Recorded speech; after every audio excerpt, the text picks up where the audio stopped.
আচ্ছা, জীবনে কখনো কোনো মৃত ব্যক্তিকে গোসল করিয়েছেন? যদি কখনো সুযোগ হয় তাহলে সেই মৃত ব্যক্তিকে গোসল করাবেন। তখন খুব কাছ থেকে দেখবেন মৃত মানুষের দেহটা কতটা অসহায় লাগে, মৃত্যুর পরে মানুষের দেহ কতটা ভয়ের কারণ হয়ে দাঁড়ায়। সুযোগ পেলে রাতে লাশটা পাহারা দেবেন, তখন বুঝতে পারবেন প্রিয় মানুষটার লাশ রাতের বেলায় আপনার কাছে কতটা অদ্ভুত লাগে, কতটা ভয়ের কারণ হয়ে ওঠে, কতটা আতঙ্কের কারণ হয়ে যায়। সুযোগ পেলে মৃত ব্যক্তির শরীরে একটু হাত লাগিয়ে কিছুক্ষণ তার স্পর্শ নেবেন।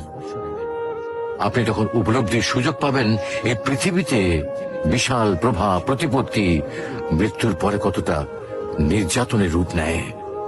সুযোগ পেলে আপনজনদের লাশ কবরে নামাবেন খুব আগ্রহ নিয়ে। শেষবারের মতো মৃতদেহের মুখটি একবার দেখার চেষ্টা করবেন এবং বারবার উপলব্ধি করার চেষ্টা করবেন এই মৃতদের সাথে অনন্তকালের যাত্রার পথে এটাই আপনার জীবনের শেষ দেখা। সুযোগ পেলে মাঝে মধ্যে কবরস্থানে গিয়ে নীরবে কিছুক্ষণ দাঁড়াবেন।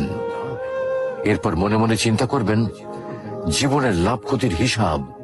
এই মৃত মানুষগুলো এই পৃথিবীতে কি করে গেছেন, কাদের রেখে গেছেন, যাদের রেখে গেছেন তারা কি কখনো এই মৃত মানুষগুলোকে স্মরণ করার জন্য কবরস্থানের আশেপাশে একটি বারের জনকে দেখতে আসে?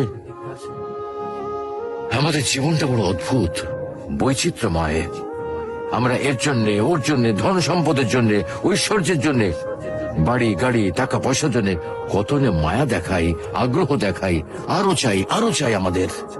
অথচ এই জীবনে আমরা মৃত্যুর কথা না ভেবে, পরকালের জবাবদিহির কথা না ভেবে কিভাবে আরো সম্পদ অর্জন করতে পারি সেই চিন্তায় বিভোর থাকি। হায় রে জীবন, এখনো সময় আছে, ফিরে আসুন মহান রবের দিকে।